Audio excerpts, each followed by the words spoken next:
عن جابر رضي الله تعالى عنه قال قال رسول الله صلى الله عليه وسلم জাবের রাদিয়াল্লাহু তাআলা আনহুর বর্ণনা আল্লাহ নবী বলেন আনা কাঈদুল মুরসালিন ওয়ালা ফখরা সমস্ত নবীদের নেতা আমি আল্লাহ নেতা বানিয়েছে আমার কোনো অহংকার নাই ওয়া আনা খাতামুন নবিয়্যিন ওয়ালা ফখরা আমি শেষ নবী আমার মাধ্যমে নবুয়তের দরজা আল্লাহ বন্ধ করে দিয়েছে আমার কোনো গর্ব নাই ওয়া আনা শাফি' মুশাফফা কিয়ামতের ময়দানে আমি সুপারিশ করব আর শোনো তোমরা আমার সুপারিশ আল্লাহ গ্রহণ করবেন ওয়ালা ফখরা আমার কোনো ফখর নাই গর্ব নাই তাহলে আবার বলেন আমাদের নবী শেষ নবী তবরানী শরীফের আরেকটা বর্ণনা এটা হলো আল মুআজামুল কবির হাদিস নাম্বার 7535 নাম্বার হাদিস আন্না রাসূলুল্লাহ সাল্লাল্লাহু আলাইহি ওয়াসাল্লাম কামা ফিন নাসি ফি হাজ্জাতিল বাদা বিদায় হজের সময় আল্লাহর নবী জনগণের সামনে দাঁড়াইলেন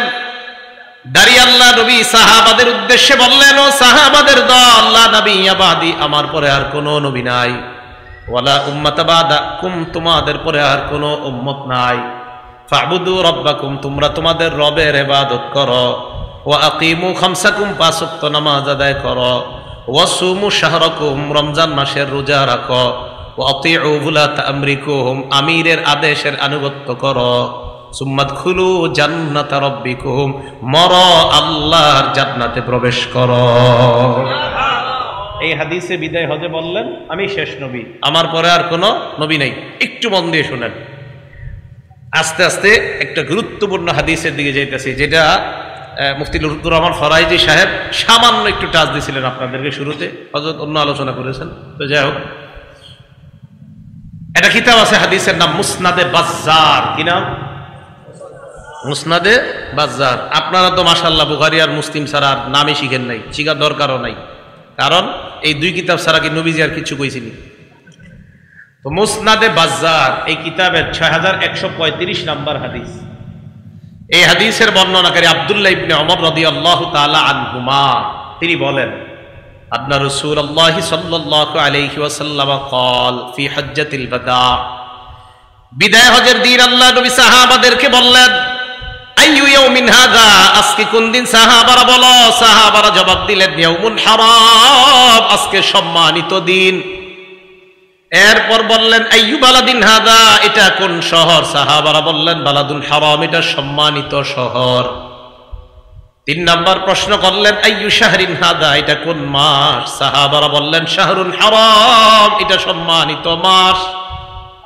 নবীজি বললেন ফা ইন্নাল্লাহা হাররামা আলাইকুম আমওয়ালাকুম ওয়া দিমাআকুম ওয়া আরাযাকুম ওয়া তাবা দিমাআকুম ওয়া আমওয়ালাকুম ওয়া আরাদাকুম কাহুরমাতি হাদাল ইয়াউমি ওয়া হাদাল বালাদি ওয়া হাদাশ শাহ নবীজি বললেন আজকের দিন যেমন সম্মানিত এই মাস যেমন সম্মানিত এই শহর যেমন সম্মানিত আল্লাহ পাক রব্বুল আলামিন তেমনি ভাবে এক মুসলমানের রক্ত এক মুসলমানের সম্পদ এক মুসলমানের ইজ্জত অন্য মুসলমানের জন্য হারাম তথা সম্মানিত বানায়া দিয়েছেন কোন মুসলমানের সম্পদ লুণ্ঠন করা যাবে না কোন মুসলমানের রক্তপাত করা যাবে না কোন মুসলমানের ইজ্জত অন্যায়ভাবে হরণ করা যাবে না এরপর আল্লাহ নবী বললেন আলা লিউবাল্লিগ শাহিদুকুম গায়বাকুম তোমরা যারা এখানে আছো আমার কথাগুলা যারা নাই তাদের কাছে পৌঁছায় দিবা হাদিস শেষ হয় নাই শেষে কি কয় দেখেন শোনো তোমরা লা নবিয়্যা বাদি আমার পরে কোনো নবী নাই ওয়ালা উম্মাতা বাদাকুম তোমাদের পরে কোনো উম্মত নাই যদি কেউ আমার পরে দাবি করে নবী এটা নবী না ভণ্ড প্রতারক নবীজির পরে কোনো নবী নাই বলেন আমাদের নবীজির পরে আর কোনো তাহলে আমাদের নবী শেষ নবী উনি শেষ নবী দুনিয়াতে আসাটাই কিয়ামত নিকটবর্তী হয়ে যাওয়া এবার আরেকটা হাদিস শুনেন সহিহ বুখারী হাদিস নাম্বার 3455 নাম্বার হাদিস 3455 নাম্বার হাদিস এই হাদিসের বর্ণনাকারী আবু হাযিম রাহমাতুল্লাহি আলাইহি তিনি বলেন ক্বাআতু আবু হুরায়রা রাদিয়াল্লাহু তাআলা আন 5 সিনিনা আমি আবু হুরায়রা রাদিয়াল্লাহু তাআলা আনহুর ক্লাসে 5 বছর বসলাম সামি'তুহু ইউহাদ্দিসু আন রাসূলিল্লাহি সাল্লাল্লাহু আলাইহি ওয়াসাল্লাম আমি আবু হুরায়রা রাদিয়াল্লাহু তাআলা আনহুকে বর্ণনা করতে শুনলাম আল্লাহ নবী বলছেন কানাত বানু ইসরাঈল তাসুসুহুমুল আমবিয়া বনি ইসরাইলের নবীদের নিয়ম ছিল একজন নবীর পর আরেকজন নবী দুনিয়াতে আসতেন, আসার পর তিনি নবী হতেন, তিনি তাদেরকে নেতৃত্ব দান করতেন। দেখেন এরপরে কি কয়, কুল্লামা হালাকা নাবিয়্যুন খালাফাহু নাবিয়্যুন, একজন নবী ইন্তেকাল করলে আল্লাহ আরেকজন নবী পাঠায়া দিতেন। একজন নবী ইন্তেকাল, আল্লাহ আরেকজন নবী পাঠায়া দিতেন। এখন আপনাদেরকে একদল এই হাদিস দিয়ে ধোঁকা দিতে পারে, দেখছনি আল্লাহ নিয়ম হইল এক নবী আসলে উনি যখন দুনিয়া থেকে যায় আল্লাহ আরেক নবী পাঠায়, তো মুহাম্মদ সাল্লাল্লাহু আলাইহি সাল্লামের পরে আল্লাহ আরেক নবী কেন পাঠাবে না? ধোঁকা দিতে পারে।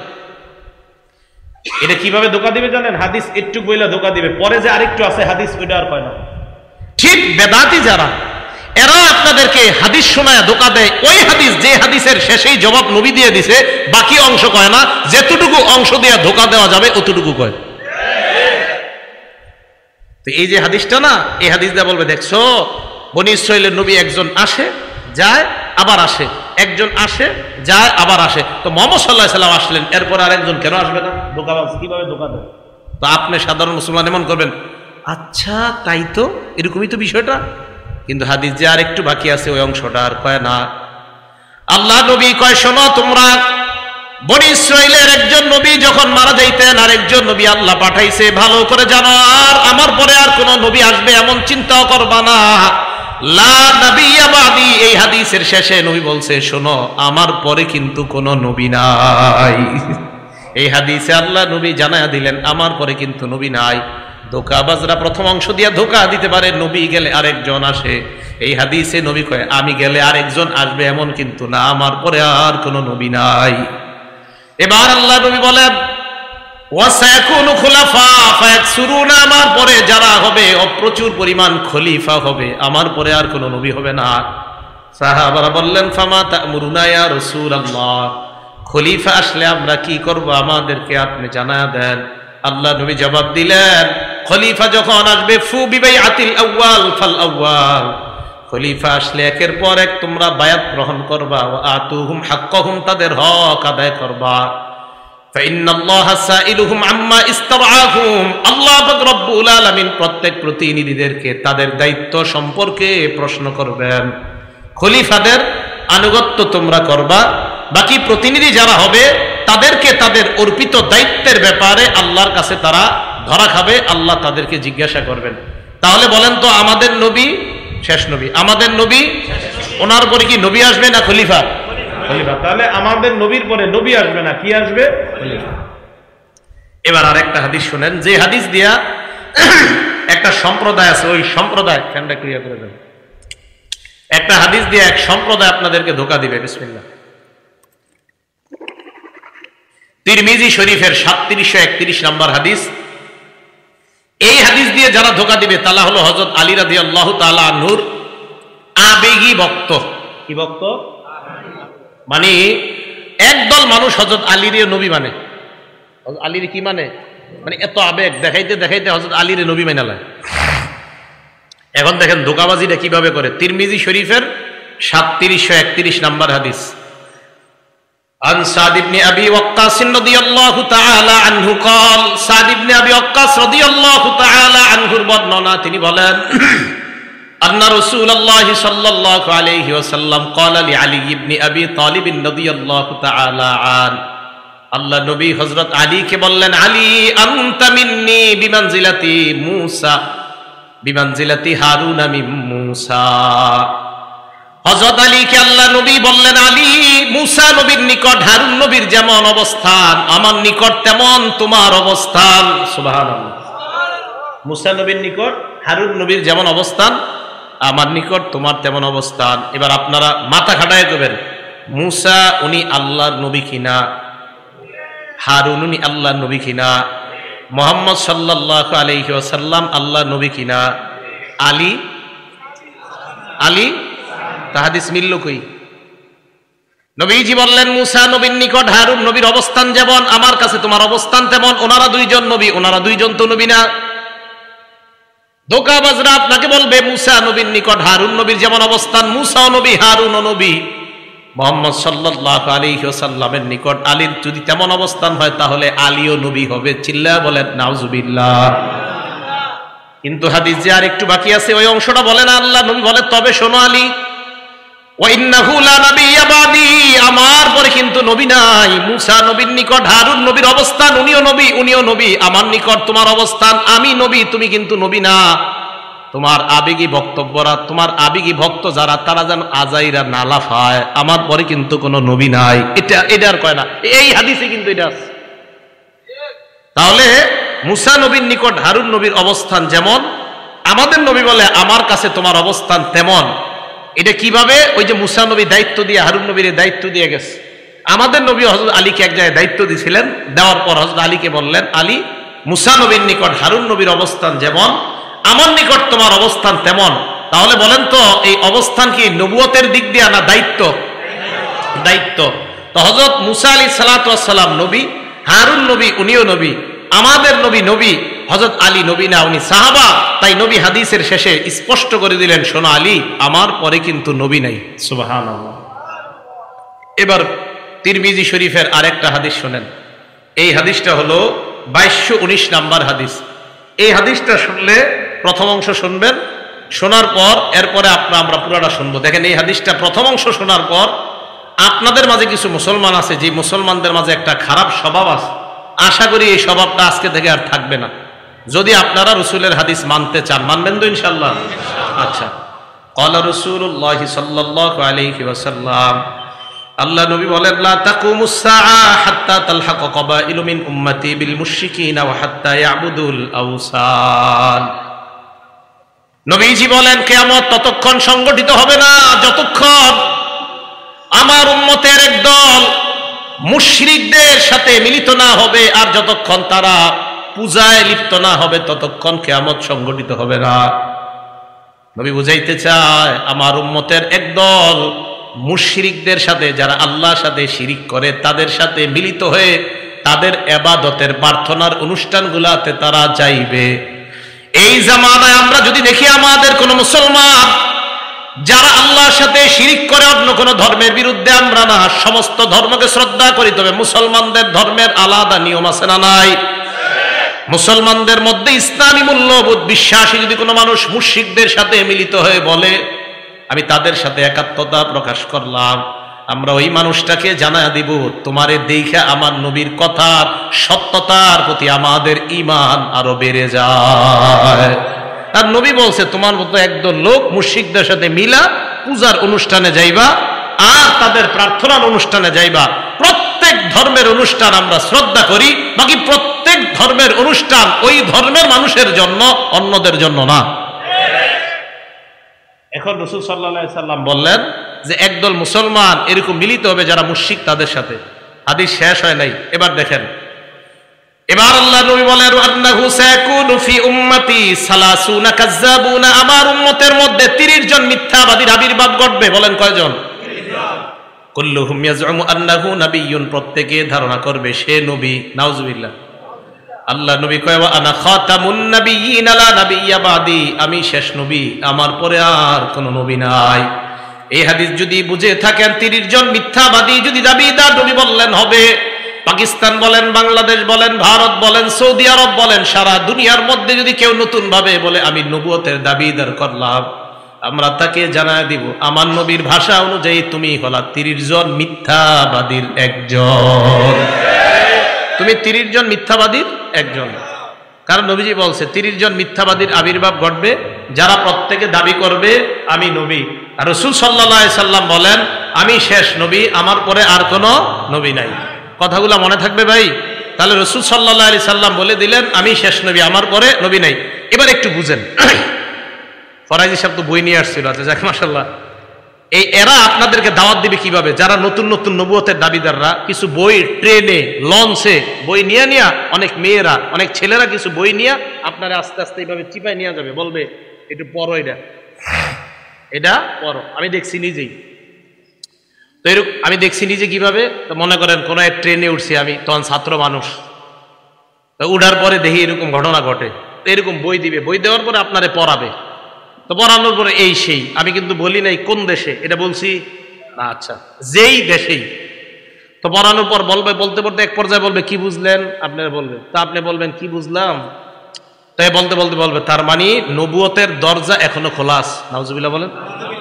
এইগুলা পড়ানোর পর আপনারা বুঝাবে, আপনাকে যখন বুঝাবে আপনি সাথে সাথে বলবেন ভাই আপনার কথা শোনার পর আমার নবীর হাদিসের উপর আমার ঈমান বাইরে গেছে। কেন বাড়ছে? আমার নবী বলছে 30 জন মিথ্যাবাদীর আবির্ভাব ঘটবে। এর মানে এই বই আপনাদের যে গুরু, ওই গুরু হলো ওই ভণ্ড 30 জনের একজন। সোজা কথা। রাসূল সাল্লাল্লাহু আলাইহি সাল্লাম বলছে 30 জন মিথ্যাবাদী আসবে, এরা দাবি করবে নবী।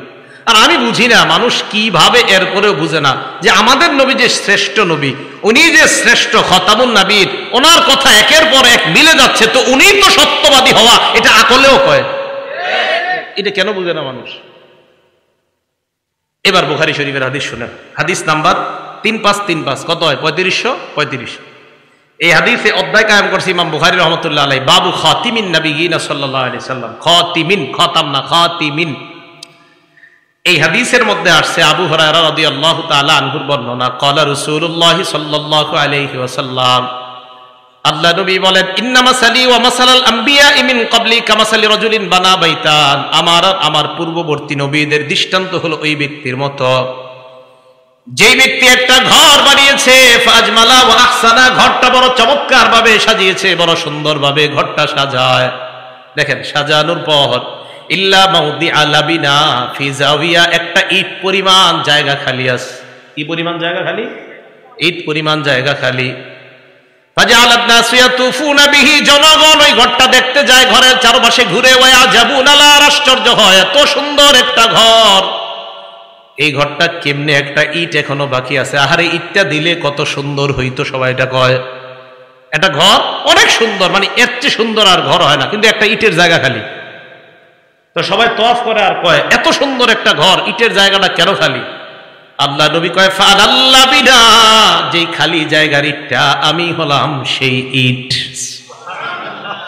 আমি হলাম সেই ইট। আল্লাহ আদম নবীর মাধ্যমে ঘরটা সাজানো শুরু করেছেন, ঈসা নবী পর্যন্ত ঘরটা আল্লাহ থামাইছেন, ইটের জায়গাটা আল্লাহ ফাঁকা রাখছেন, আমি নবীর মাধ্যমে ওই ফাঁকা পূরণ করে ঘরের সৌন্দর্যের সমাপ্তি আল্লাহ টেনে দিলেন। হাদিসের শেষে আল্লাহ নবী বলেন, আনা খাতিমুন নবিয়্যিন, আমি শেষ নবী, আমার পরে আর কোন নবী নাই। খাতিম কেন বলছে জানেন? যারা আপনাদেরকে ধোকা দিতে চায় না, এরা কয় খাতিম না খতাম, এরা কয় খাতিম না খতাম। আপনি জবাব দিবেন, যদি খাতিমও কও তাও নবী শেষ নবী, যদি খতাম কও তাও নবী শেষ নবী। পাল্টা প্রশ্ন করবে আপনাকে, খতামের দলিল কি? আপনি জবাব দিবেন সূরা আহজাবের 40 নম্বর আয়াত হলো খতামের দলিল। এরা বলবে খতিমের দলিল কি? বলবেন বুখারীর 3535 হলো খতিমের দলিল। তামের দলিলও আছে, তিমের দলিলও আছে। সূরা আহজাবের 40 নম্বর আয়াতে আল্লাহ বলেন, মা কানা মুহাম্মাদুন আবা আহাদিম মির রিজালিকুম, মুহাম্মদ সাল্লাল্লাহু আলাইহি ওয়াসাল্লাম তোমাদের কারো পুরুষের পিতা নন, ওয়ালাকিন রাসূলুল্লাহ, তিনি আল্লাহর রাসূল, খাতামান নবিয়্যিন, সুবহানাল্লাহ, খাতাম, তিনি শেষ নবী। তাহলে খাতাম বলেন, খাতিম বলেন, মুহাম্মদ সাল্লাল্লাহু আলাইহি ওয়াসাল্লাম শেষ নবী, ওনার পর আর কোনো নবী নাই। বইস্তু আনা ওয়াসসাআতু কাহাতাইন, কিয়ামত আর আমার মাঝে এত সময় ব্যবধান, অর্থাৎ আমি আশা মানি কিয়ামত আর বেশি দিন বাকি নেই। আরেকটা হাদিস শুনেন, সহিহ বুখারীর 5231 নম্বর হাদিস, ক্বালা রাসূলুল্লাহ সাল্লাল্লাহু আলাইহি ওয়াসাল্লাম, আল্লাহ নবী বলেন, ইন্না মিন আশরাতিস সাআ আইয়ুরফাল ইলম, নবীজি বলেন কিয়ামতের আলামতের মধ্যে এটা একটা আলামত, আইয়ুরফাল ইলম, ইলম উঠে যাবে। বলেন কি উঠে যাবে? ভালো করে বলেন, কি উঠে যাবে? ইলম উঠে যাবে। ফরাইজি সাহেবের বয়ানের শুরু দিক দিয়ে একটু শুনছি, পরে আবার ঘুমাইসা গেছে, মন চাইছে শুনতাম, কিন্তু পরে বৈশা ঘুমাই গেছে। শুরু দিক দিয়ে উনি ওলামাদের শান আলোচনা করতেছিলেন। তো দেখেন কি কয় আল্লাহ, ইন্নাল্লাহা লা ইয়ারফাউল ইলম, ও ইন্না মিন আশরাতিস সাআ আইয়ুরফাল ইলম, কিয়ামতের আলামতের মধ্যে একটা হলো ইলম উঠিয়ে নেওয়া হবে। কি উঠিয়ে নেওয়া হবে? 2 নাম্বার, ওয়াসবুতাল জাহলু, মূর্খতা প্রতিষ্ঠিত হবে, মূর্খতা প্রতিষ্ঠিত হবে, মূর্খতা সমাজের মধ্যে ছড়ায়া পড়বে। আলহামদুলিল্লাহ সূরাটা বিশুদ্ধভাবে পড়তে পারে না, কয় আপনার সাথে আমি বহস করতে চাই। আমি কিন্তু বহস পারিও না, আমারও তো যোগ্যতাও নাই, সত্যি সত্যি। মুবাহিস তো আমাদের ফরাইজ হিসাব আবরার ভাই, ওনারা তো অনেক সময় বলে আমি বহস করতে চাই, সূরা ফাতিহা কি পারে না, শুদ্ধ পারে না।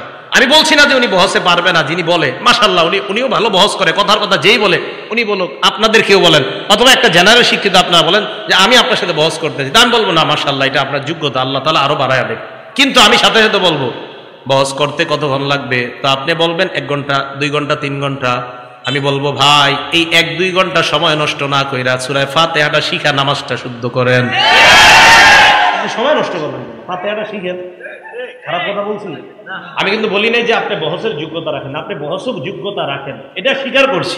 এবং আমি আরিফ বিন হাবিব তো মনে করি সবাই আমার চেয়ে ভালো জানেন বহস, কিন্তু আমি বলি যদি সূরা ফাতিহা, এটা আমি আলহামদুলিল্লাহ ভাই আমার সূরা ফাতিহাটা আমি শুদ্ধ করে শিখছি, আমি একটু বলতে পারবো আল্লাহর কাছে আল্লাহ আমি শুদ্ধ করে নামাজ পড়ার চেষ্টা করছি। কিন্তু আপনি অনেক বড় বহস করুন না লোক, কিন্তু আপনি সূরা ফাতিহা জানেন না, আমার আর আপনার মাঝে দুইজনের মাঝে আল্লাহ কিন্তু আপনার ঠেকায় দিবে। তা আমি বলি কি আপনি মানে আপনাদের একজন যে কোনো একজন কয় কি ফরাইজ সাহেবের সাথে আমি বহস করুন, আরে ভাই বেচারা উনি আলেম, তা আপনি, আমি কিন্তু আপনারও বলছি না, আপনিও মাশাআল্লাহ মহা আলেম, ওনার চেয়ে বড় আলেম, কোনো সন্দেহ নেই। আপনি তো সূরা ফাতিহাটা শুদ্ধ করেন কেন, আগে নামাজটা তো শুদ্ধ করেন। তো আমি বলছি আপনি সময়গুলা নষ্ট না করে নামাজ শুদ্ধ করেন। মূর্খতা ছড়ায় পড়বে সমাজে, 1 নাম্বার এলেম উঠিয়ে নেওয়া হবে, মূর্খতা ছড়ায় পড়বে। ওয়াজহারু জিনা, 3 নাম্বার জিনা ব্যভিচার দুনিয়ার মধ্যে প্রতিষ্ঠিত হবে, জিনা বেড়ে যাবে, পরকীয়া বেড়ে যাবে। স্মার্টফোনের বদৌলতে বিবি আরেক পুরুষের সাথে, স্বামী আরেক নারীর সাথে অবৈধ জিনায়, মোবাইলের জিনায় লিপ্ত হবে। 4 নাম্বার ওয়ায়ুশরাবাল খামরু, মদ পান বেড়ে যাবে। 5 নাম্বার ওয়াকিল্লার রিজাল, পুরুষের সংখ্যা কমবে। ওয়া তাকসুরান নিসা, নারীদের সংখ্যা বাড়বে। হাত্তা ইয়াকুনা লি 50 ইমরাআতান আল কাইয়িমুল ওয়াহিদ, 50 জন ঘরে নারী, 1 জন হবে পুরুষ। অবস্থা ভালো না, 50 জন নারী ঘরে হবে 1 জন পুরুষ। তো হ্যাঁ কিয়ামত, এটা হলো কিয়ামতের আলামত। 1 নাম্বার এলেম উঠিয়ে নেওয়া হবে, এই হাদিস থেকে আমরা জানলাম, মন দিয়ে শুনি আমরা। এখন কথা হলো এলেম কিভাবে উঠাবে। হুজুর একটু এদিকে আসেন তো, একজন যে কোনো একজন আসতে হবে, আপনি আসেন, এই যে এদিক তাকান, এই যে এদিক তাকান, এই যে টান দিলাম ছিনায় নিলাম, এইভাবে এলেম উঠায় নিবে না। সহিহ বুখারীর 100 নম্বর হাদিস, ক্বালা রাসূলুল্লাহ সাল্লাল্লাহু আলাইহি ওয়াসাল্লাম, আল্লাহ নবী বলেন ইন্নাল্লাহা লা ইয়াকবিজুল ইলমা ইনতিজাআন ইয়ানতাজিউহু মিনাল ইবাদ, আল্লাহ বান্দাদের থেকে এইভাবে ছু মেরে এলেম উঠায় নেবেন না। এবার আপনাদের প্রশ্ন, হুজুর তাহলে এলেম আল্লাহ কিভাবে উঠায় নেবেন? আহারে মুসলমান কিভাবে আপনাদেরকে বুঝাই। নবীজি বলেন ওয়ালাকিন ইয়াকবিজুল ইলমা বিকবজিল উলামা, আলেমদেরকে উঠায় নেওয়ার মাধ্যমে এলেম আল্লাহ উঠায় নেবেন। হাফিজি হুজুর চলে যাওয়া মানে এলেমের একটা সাগর চলে যাওয়া, আল্লামা শাইখুল হাদিস চলে যাওয়া মানে এলেমের সাগর চলে যাওয়া, আল্লামা আমিনী রহমতুল্লাহ চলে যাওয়া মানে এলেমের বিশাল সমুদ্র চলে যাওয়া। আর আমি আর আপনি চটি বই পড়ি আর দাবি করি হুজুররা কি জানে আমি সব জানি, আফসোসের কথা। রসুল বললেন এলেম আল্লাহ উঠায় নেবে, আলেমদের উঠায় না। আমার আপনার হতাশ হওয়া দরকার, আফসোস করা দরকার যে আলেমরা বিদায় নিচ্ছে, এটা আমাদের জন্য কপাল খারাপের লক্ষণ। আর আমি আপনি এখনো ঝগড়া নিয়ে আসি, এখনো আমি আপনি একজন শাইখুল হাদিসের ভুল ধরে গিয়ে আজকে সকাল থেকে একটা নতুন বই পইরা বেচারা 20 বছর বুখারী পড়ায়, ওনার ভুল ধরতে যান আপনি। রাসূল আকরাম সাল্লাল্লাহু আলাইহি সাল্লাম বললেন আলেম চলে যাবে তো এলেম উঠে যাবে। আজকে আমি আরিফ বিন হাবিব, আরো আমরা হুজুররা আপনাদের সামনে জুমা পড়াই, কথা বলি আর ভাবেন এই হুজুরের চেয়ে বড় হুজুর মনে আর দুনিয়াতে নেই। অথচ আমার নবী বলেন না, আলেম চলে যাওয়া মানে এলেম চলে যাওয়া। এই যা দেখতেছো এইগুলা ভাষা ভাষা কিছু বিদ্যা দেখতেছো, আসল এলেম তো আল্লাহ একের পর এক উঠিয়ে নিচ্ছেন, উঠিয়ে নিচ্ছেন। এই চিন্তা চেতনা না। বুখারী শরীফের সব মানেন তো এই হাদিসটা একটু মানতে পারেন না যে বুখারীর 100 নম্বর হাদিসে নবী বলছেন এলেম আল্লাহ উঠিয়ে নেয় আলেমদেরকে উঠায় নেওয়ার মাধ্যমে। তো এই চেতনা, এই চিন্তা, এই পেরেশানি আমার আপনার মাথায় কেন আসে না? সর্বনাশ, আমাদের দেশের আলেমরা চলে যাওয়া মানে তো এলেম চলে যাচ্ছে। আমি আপনি এই টেনশন না করে নতুন নতুন ভাবে আমি আপনি দাবি করতে চাই আমি কোরআন বেশি বুঝি, আমি হাদিস বেশি বুঝি। এত বেশি বুঝে বুঝতে বুঝতে হাদিস অস্বীকার করে শুধু কোরআন বুঝে না। এখন শুধু কোরআন, আপনি নতুন শুধু কোরআন আর হাদিস দরকার নেই। অপেক্ষায় থাকেন, কিছুদিন পরে বলবে কোরআনের এই অংশটুকু মানি না, এটুকু মানি। এটার অপেক্ষায় থাকেন, বলবে। কেন বলবে জানেন? আমি তো জানি কেন বলবে। কারণ যারা শুধু কোরআন মানে হাদিস মানে না, এদের দাবি হলো এরা কোরআন বুঝে। আমি এদেরকে অসংখ্যবার বলছি এরাও কোরআন বুঝে না। কেন বলছি জানেন? আমি এদেরকে বলছি আপনারা পুরা কোরআন পড়েন না, এই জন্য বুঝেনও না। এদের অনেককে আমি বলছি যে আপনারা কোরআনও বুঝেন না। কিভাবে বুঝেন না কোরআন? আপনি তো কোরআন পুরাটা পড়েন না। আপনি কোরআন নিয়ে কারোর সাথে বসলে কি করেন? সামনে একটা আইপ্যাড কি জানি নিয়ে বসে, আপনার ওই যে ল্যাপটপ ট্যাব নিয়ে বসার পরে একটার পরে আয়াত এবার দেখে দেখে বহস করতে চায়। আমি আরিফ বিন হাবিব আজকে আপনাদের সামনে বলছি, ওইটা নিয়ে না বৈশা, এই যে এখানে আজকে আমি বৈশা রয়েছি, আপনি এখানে আসেন, আমি কোরআনের একের পর এক আয়াত বলি, আপনিও বলেন তো, দেখা যাবে কেমন আপনি আহলে কোরআন। আহলে কোরআন শুধু কোরআন মানে কি? কোরআন ইন্টারনেট ল্যাপটপ কোরআন। আপনি তো কোরআন এত বুঝেন তো আসেন না আপনি এমনি রাস্তায় মনে করেন আসর নামাজ পড়ছি দুইজন এক মসজিদে, আসরের নামাজের পরে দুইজন দাঁড়ায় একটু কথা বললাম, জনগণ দেখুক। আপনি তো এটা জীবনে করবেন না, কারণ আপনি নিজেও জানেন কোরআনের কয়েকটা আয়াত আপনি মুখস্থ করছেন, বাকিগুলো আপনার জানা নাই। আজীব এক পেরেশানিতে আছি আমরা। তো রাসূল আকরাম সাল্লাল্লাহু আলাইহি সাল্লাম বললেন, আল্লাহ এলেম উঠিয়ে নিবেন আলেমদেরকে উঠায় নেওয়ার মাধ্যমে। কিভাবে উঠায় নিবেন বলেন তো? আলেমদেরকে। নবীজি বলেন, হাত্তা ইদা লাম ইবকি আলিমান, মানুষ আর আলেম খুঁজে পাবে না। এক পর্যায়ে ইত্তাখাযান নাসু রুউসান জুহাল, মানুষ জাহেলদেরকে ধর্মীয় নেতা বানাবে। জাহেলদেরকে ধর্মীয় নেতা বানানোর পর ফাসুইলু, তাদেরকে প্রশ্ন করা হবে। প্রশ্ন করার পর ফাফতাউ বিগাইরি ইলমিন, বিদ্যা ছাড়াই ফতোয়া দিয়ে দিবে। ফাদল্লু আদল্লু, নিজেরাও পথভ্রষ্ট হবে, যাদেরকে ফতোয়া দিবে তাদেরকেও পথভ্রষ্ট বানাবে। আমি অবাক হয়ে যাই, বিভিন্ন জায়গায় আমাদের দেশেও সারা দুনিয়াতে এমন এমন কিছু মানুষ আছে যাদেরকে এই পর্যন্ত আমি জীবনেও দেখি নাই কোনো প্রশ্নে বলছে এটা আমার জানা নাই, সব জানে। আমি অবাক, এমন এমন অনেক ব্যক্তি আছে যারা মানে কোনো প্রশ্নে উনি কখনো বলে নাই আমি জানি না, অথচ আল্লাহর রাসূল অনেক প্রশ্নে বলছে আমি জানি না, জিবরাইল না জানাইলে। কি আজীব বর্তমান যুগের এমন এমন আলেম আছে যারা কোনো প্রশ্নে না আমি জানি না মানে উনি সব জানে। পরে যাই না কি হয় জানেন? এমন এক ফতোয়া দেয় যে ফতোয়ার কারণে জনগণের মধ্যে দুই দল হয়ে যায়। মানে অবাক, ফতোয়া এভাবে দিবে, জাহেলদেরকে যখন নেতা বানাবে। তা আল্লাহ এইভাবে আলেমদের মাধ্যমে এলেম উঠিয়ে নেবেন, এটা গেল একটা বিষয়। এরপরে বললেন ওয়াজহারুজ জিনা, ব্যভিচার সমাজে প্রতিষ্ঠিত হবে, ব্যভিচার বেড়ে যাবে। সহিহ বুখারী 2475 নম্বর হাদিস, ক্বালা রাসূলুল্লাহ সাল্লাল্লাহু আলাইহি ওয়াসাল্লাম, আল্লাহ নবী বলেন, লা ইয়াজনি জানি হিনা ইয়াজনি ওয়া হুয়া মুমিন, ব্যভিচারকারী যখন ব্যভিচার করে তখন তার ঈমান থাকে না, ব্যভিচার করা অবস্থায় তার ঈমান উপরে ঘুরতে থাকে। একবার চিন্তা করেন যদি ওই অবস্থায় মারা যায়। ওয়ালা ইয়াসরিকুস সারিকু হিনা ইয়াসরিকু ওয়া হুয়া মুমিন, চুরি যখন চুরি করে, চোর যখন চুরি করে, চুরি করা অবস্থায় তার ঈমান থাকে না, ঘুরতে থাকে। ওয়ালা ইয়াশরাবুল খামরা হিনা ইয়াশরাবু ওয়া হুয়া মুমিনুন, মদ পান করা অবস্থায় তার ঈমান থাকে না, ঈমানটা ঘুরতে থাকে। ওয়ালা ইয়ানতাহিবু নুহবাতান হিনা ইয়ানতাহিবু ওয়া হুয়া মুমিনুন, ছিনতাইকারী যখন ছিনতাই করে তখন তার ঈমান থাকে না, ঈমান ঘুরতে থাকে। আহারে, ছিনতাইকারী আর জিনাকারী আর মদপানকারী তারা যদি একবার ভাবে ওই অবস্থায় যদি আবার মরণ হয়, যে অবস্থায় আমার ঈমানটা যদি না আসে, অপরাধ করা অবস্থায় যদি তার ঈমান না আসে, ওই অবস্থায় যদি তার মরণ হয়ে যায়। সহিহ বুখারীর 6612 নম্বর হাদিসে আল্লাহ নবী বলেন, ইন্নাল্লাহা কাতাবা আলা ইবনি আদম হাজ্জাহু মিনাজ জিনা আদরাকা যালিকা লা মাহালা, আদম সন্তানকে আল্লাহ জিনার পরীক্ষা দ্বারা পরীক্ষা করবেন, কোনো সন্দেহ নাই। ফাজিনাল আইনি আন-নজরু, চোখের জিনা হলো দেখা, কোন অবৈধভাবে যেই নারীকে দেখা আপনার হারাম, তার দিকে তাকানো, এটা চোখের জিনা। বর্তমান জামানায় হয়ে গেছে কি কথা কয়, মুখ না ঢাকলেও নারীর পর্দা হয়ে যায়। তাহলে চোখের জিনার কোনটা? নারীর চেহারা যদি না ঢাকলে পর্দা হয়, তো চোখের জিনা কোনটা? হ্যাঁ। এরপর আপনি আপনার ছেলেকে বিয়ে করানোর জন্য একটা মেয়েকে দেখতে যান, মেয়ের বাড়িতে নাকি রাস্তায়? সবাই বলেন বাড়িতে না রাস্তায়? কেন বাড়িতে যাবেন? এখন তো সহজ হয়ে গেছে, মুখ যেহেতু খোলা রাখার কোনো ব্যাপার না, চা দোকানের সামনে দেখলেই তো হয়। দেখে নেবেন চা দোকানের সামনে, কলেজে বাইরে দেখবেন শেষ। হ্যাঁ, টাকাও বাঁচবো, এই তো সুন্দর কথা। কয় টাকাও বাঁচবো, সুন্দর কথা। আব্বারে বলবে আব্বা চা স্টলের সামনে দেখছি, তাহলে বলেন মুখ ঢাকতে হবে কিনা? আরে মুখ ঢাকতে হবে বলেই তো ছেলে সামান্য সময়ের জন্য ওই দিন মেয়েটাকে দেখা যায় হয়। কত রকমের বিপদে যে একের পর এক পড়বেন আল্লাহ জানে।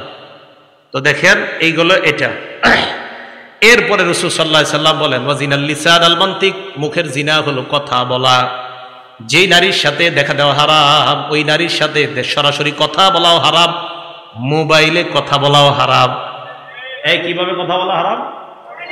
মোবাইলে আপনি অপরিচিত একটা নারীর সাথে কথা বললেন, কথা বলার পর রাত্রে আপনি বালিশে মাথা আটা লাগায় চিন্তা করলেন, না জানি দেখতে তিনি কেমন। আল্লাহ নবী কয় ওয়ান নাফসু তামান্না ওয়া তাশতাহি, তোমার দিল কল্পনা করে, এটা হলো দিলের জিনা, অন্তরের জিনা। কি এই জিনা হয় কিনা? ঘরে ঘরে এই জিনা হয়। এবার বুখারীর হাদিস শুনেন, 5590 5590 নাম্বার হাদিস। ক্বালা রাসূলুল্লাহ সাল্লাল্লাহু আলাইহি ওয়াসাল্লাম, এই হাদিসের অনুবাদটা মন দিয়ে শুনেন। লা ইয়াকুনান্না মিন উম্মতি আকওয়াম, আমার উম্মতের মধ্যে এমন এক সম্প্রদায় বের হবে, ইয়াস্তাহিল্লুনাল হিররা ওয়াল হারিরা, যারা জিনা করাকে হালাল মনে করবে, ওয়াল হারিরা, রেশমের পোশাক পরা হালাল মনে করবে, ওয়াল খামরা, মদ পান করা হালাল মনে করবে, ওয়াল মাআজিফা, মাআজিফের অনুবাদ করবনি, ঢোল তবলা গান বাদ্যকে হালাল মনে করবে। শুধু তাই নয়, বলবে আমি এমন কোন কিতাব বাকি নাই, সব পড়ছি, পড়ার পর কোথাও পাই নাই ঢোল তবলা হারাম। তাহলে বুখারীর এই হাদিসটা কই? কিতাবটা সব পড়ছেন, এটা পড়েন নাই, মানে এটা বোনা এই জায়গাটা রেখে গেছেন।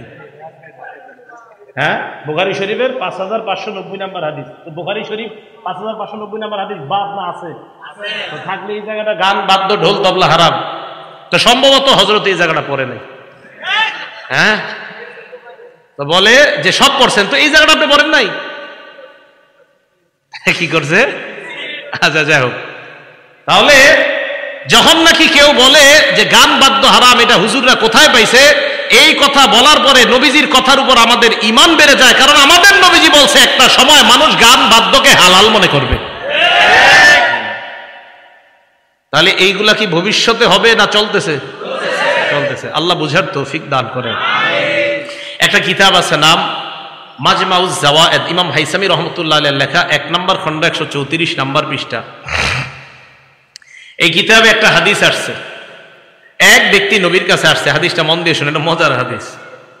আসার পর আল্লাহ রাসূলকে বললেন, ইয়া রাসূলুল্লাহ ইযানলি ফিজ জিনা, হুজুর আমারে জিনা করার অনুমতি দেন। নাউজুবিল্লাহ বলেন, কি করার অনুমতি চাইছে? জিনা করার। এবার আশেপাশে সাহাবায়ে কেরাম তো আপনার কি রে, ওই কি আর কথা খুঁজে পায় নাই নবীজিরে কওয়ার, জাজারুহু অকলু মাহ মাহ, সবাই বলছে এই আরে থাম থাম, আমরা এরকম বলি না, এই থাম থাম, এই কি কও নবীজির এগুলা, এই তুমি কোথায় কি কও? নবীজির এসে কইতাছে হুজুর আমারে জিনা করার অনুমতি দেন। সাহাবারা থামাইছে, এই থামো। আল্লাহ নবী কত বড় দয়ার নবী, আল্লাহ রাসূল কয় উদনুহু, তাকে আমার কাছে আসতে দাও, আসতে দাও। এই জন্যই তো যারা বাতিনি গুনাহের মধ্যে লিপ্ত আছেন, যারা অন্তরের গুনাহগুলো হেফাজত করতে পারেন না, তাদের একজন আল্লাহ ওয়ালার কাছে যাওয়া দরকার।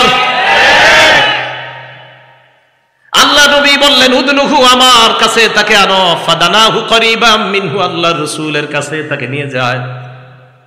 আমার নবী দিলের কত বড় ডাক্তার দেখেন। আল্লাহ নবী বলেন, শোনো, তুমি আতুহিব্বুহু লিউম্মিকা, তুমি আমার কাছে জিনা করার অনুমতি চাইলা, তোমার মায়ের সাথে এই কর্মটা অন্য কেউ করুক, এটা তুমি পছন্দ করো কিনা? ওই ব্যক্তি জবাব দেয়, লা জাআলানি আল্লাহু ফাদাকা ইয়া রাসূলুল্লাহ, আল্লাহর কসম আমার মায়ের সাথে কেউ ব্যভিচার করবে এটা আমি কোশ্চিনকালেও পছন্দ করি না। আল্লাহ নবী বললেন, ফান্নাসু লা ইউহিব্বুনা লিউম্মাহাতিহিম, কোন মানুষ তার মায়েদের সাথে তুমি ব্যভিচার করবা, কেউ ব্যভিচার করবে, এটাও তারা তাদের মায়েদের জন্য পছন্দ করবে না। এরপর নবী বললেন, আতুহিব্বুহু লিইবনাতিক, তুমি কি তোমার মেয়ের সাথে অন্য কেউ অপকর্ম করুক, জিনা করুক পছন্দ করবা? জবাব দিলেন, লা ফাদাকা ইয়া রাসূলুল্লাহ জাআলানি আল্লাহু ফাদাক, আল্লাহর কসম এটা আমি অপছন্দ করি। আল্লাহ নবী বললেন, ফান্নাসু লা ইউহিব্বুনাহু লিবানাতিহিম, মানুষ তাদের কন্যার সাথে কেউ অপকর্ম করবে এটা পছন্দ করে না। নবী বললেন, আতুহিব্বুহু লিউখতিকা, তোমার বোনের সাথে কেউ অপকর্ম করবে পছন্দ করো কিনা? ওই ব্যক্তি জবাব দিলেন, লা। আল্লাহ নবী বললেন, ফান্নাসু লা ইউহিব্বুনাহু লিআখাওয়াতিহিম, কোন ভাই তার বোনের সাথে কেউ ব্যভিচার করবে এটা কোন ভাই চায় না। আতুহিব্বুহু লিআম্মাতিক, তুমি কি তোমার ফুফুর সাথে কেউ ব্যভিচার করে এটা পছন্দ করবা? জবাব দিলেন, না। আল্লাহ নবী বললেন, ফান্নাসু লা ইউহিব্বুনাহু লিআম্মাতিহিম, মানুষ তাদের ফুফুর সাথে কেউ অপকর্ম করবে এটা কখনোই পছন্দ করে না। এরপর নবী বললেন আতুহিব্বুহু লিখালাতিক, তুমি কি তোমার খালার জন্য এটা পছন্দ করবা? ওই ব্যক্তি জবাব দিলেন লা ইয়া রাসূলুল্লাহ, খালার জন্য এটা পছন্দ করব না। নবী বললেন ফাদ্দাসু লা ইউহিব্বুনাকু লিখালাতিহিম, মানুষ তার খালার সাথে এটা করাটা পছন্দ করবে না। ওই ব্যক্তি নিচের দিকে তাকায় আছে, আল্লাহ নবী তার মাথায় হাত রেখে বললেন আল্লাহুম্মা গফির যামবা, মাবুদ আপনি তার গুনাহগুলো মাফ করে দেন। এরপর বললেন অতহির কলবা, আল্লাহ আপনি তার দিলটাকে পবিত্র বানায় দেন। ওয়াহাসিন ফারজা, তার লজ্জাস্থানটাকে আপনি হেফাজত করেন। সাহাবারা বলেন ফালাম ইয়াকুন যালিকাল ফাতা লাম ইয়ালতাফিত ইলা শাইইন, ওই যুবকের অবস্থা এমন হয়েছে এরপর ওই যুবক কোন নারীর দিকে তাকানো দূরের কথা, কোন জিনিসের দিকে এইভাবেও ফিরা তাকাইতো না। দিলের রোগ, এই রোগের জন্য একজন আল্লাহওয়ালার কাছে যাওয়া, একজন আল্লাহওয়ালার কাছে। দিলের রোগ, অন্তরের রোগ, এই রোগগুলার সুস্থতার জন্য কোন আল্লাহওয়ালার কাছে যাওয়া। আপনাদের কাপাসিয়ার জন্য তো নিয়ামত দেওনা আছে, দেওনা হজরত আছে, আর কে আছে এদিকে লতিফপুর মাদ্রাসা আছে পাশে, ওইদিকে আছে, আরো আছে আশেপাশে অনেক। এই আল্লাহওয়ালাদের মজলিসে যাবেন, যাইলে কি হয় আপনি দেখবেন আপনি দিলের কিছু গুনাহ নিয়ে খুব পেরেশান, কাউরে বলতে পারতেছেন না। আল্লাহওয়ালাদের মজলিসে গেলে হবে কি জানেন, একটা উপকারিতা, আমি নিজেই পরীক্ষিত। আপনি যে পেরেশানি নিয়ে যাবেন, আপনি গিয়ে দেখবেন কি উনি ওই বয়ানগুলাই করতেছে, অর্থাৎ আপনার কারণেই তার মুখ দিয়ে আল্লাহ এগুলা বের করে দিতেছেন। আল্লাহ তো জানে আমার এক বান্দা এখানে গেছে এই সমস্যা নিয়ে, তো আল্লাহ যেই বক্তার মুখ দিয়ে এগুলাই বের করতেছেন যেই সমস্যা আপনার আছে। তখন আপনি দেখবেন কি আরে আমি তো এই রোগের রুগী, তো এই রোগের দিয়ে এখানে ট্রিটমেন্ট হইতেছে। রাসূল আকরাম সাল্লাল্লাহু আলাইহি সাল্লাম জিনা থেকে বাঁচার জন্য একটা ওষুধ দিয়ে দিলেন এটা। তাহলে কিয়ামতের আলামতের মধ্যে জিনা বেড়ে যাওয়া, মদ পান করা, আপনার রেশমের পোশাককে হালাল মনে করা, ব্যভিচারকে হালাল মনে করা, এগুলা হবে কিয়ামতের আলামত। গান বাদ্যকে হালাল মনে করা। সহিহ বুখারীর 6496 নম্বর হাদিসের বর্ণনা। এই হাদিসের মধ্যে আসছে ক্বালা রাসূলুল্লাহ সাল্লাল্লাহু আলাইহি ওয়াসাল্লাম, আল্লাহ নবী বলেন ইদা দুগিয়াতিল আমানা ফান্তাজিরিস সাআ, আমানত যখন উঠিয়ে নেওয়া হবে, আমানত যখন উঠে যাবে তখন তোমরা কিয়ামতের অপেক্ষা করবা। সাহাবা প্রশ্ন করলেন কাইফা ইদাআতুহা ইয়া রাসূলুল্লাহ, আমানত উঠে যাওয়ার পদ্ধতিটা কেমন আমাদেরকে আপনি বলেন। আল্লাহ নবী বললেন ইদা উসনিদাল আমরু ইলা গায়রি আহলিহি, অন্য বর্ণনায় ইদা উসিদাল আমরু ইলা গায়রি আহলিহি ফান্তাজিরিস সাআ, কোন বিষয়ের দায়িত্ব যখন অযোগ্য ব্যক্তিকে দেওয়া হয় তখন কিয়ামতের অপেক্ষা করবা। কোন বিষয়ের দায়িত্ব অযোগ্য ব্যক্তিকে যদি দেওয়া হয় তখন কিয়ামতের অপেক্ষা করবা। এলেমের কাজ ডাক্তারের কাজ ডাক্তারের, ডাক্তারি কাজ ডাক্তারের, ডাক্তারি কাজ ডাক্তারের, ইমামতি, খতিবগিরি, বয়ান দেওয়া, কোরআন সহি শুদ্ধভাবে শিখানো, এটা ওই বিষয়ে যারা পারদর্শী তাদের কাজ। তো তাদের কাজগুলা তাদেরকে না দিয়া অন্য অযোগ্য ব্যক্তিকে যদি দেন, এটাই হবে কিয়ামতের আলামত যে আমানত উঠে যাওয়া। অথবা আলেমের দায়িত্ব যদি কোনো জাহেলকে দেন তো বুঝতে হবে কিয়ামত আর বেশি বাকি নেই। এটা মাথায় রাখবেন। এটাই বললেন রাসূল আকরাম সাল্লাল্লাহু আলাইহি সাল্লাম ইদা দুকিয়াতিল আমানা, আমানত যখন উঠিয়ে নেওয়া হবে ফান্তাজিরিস সাআ, রাসূল সাল্লাল্লাহু আলাইহি সাল্লাম বললেন তখন কিয়ামতের অপেক্ষা করবা।